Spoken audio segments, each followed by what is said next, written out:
WP assembly elections 2026 152 এবং 142। 30 বছর পর দু দফায় ভোট পশ্চিমবাংলায়। প্রথম দফায় 16 জেলায়, দ্বিতীয় দফায় 7। আপনার কেন্দ্রে কবে? আগামী 23শে এপ্রিল, বৃহস্পতিবার প্রথম দফায় মোট 152টি বিধানসভা কেন্দ্রে ভোট গ্রহণ হবে। দ্বিতীয় দফার নির্বাচন আগামী 29শে এপ্রিল, বুধবার।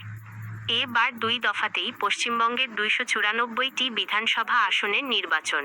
প্রথম দফায় 16 এবং দ্বিতীয় দফায় 7টি জেলায় নির্বাচন রয়েছে। তবে নির্বাচন কমিশন কলকাতাকে 2টি নির্বাচনী জেলা হিসাবে ভাগ করেছে। সেই হিসাবে দ্বিতীয় দফায় 8টি নির্বাচনী জেলায় ভোট হবে। ভোটের ফল ঘোষণা আগামী 4 মে, সোমবার।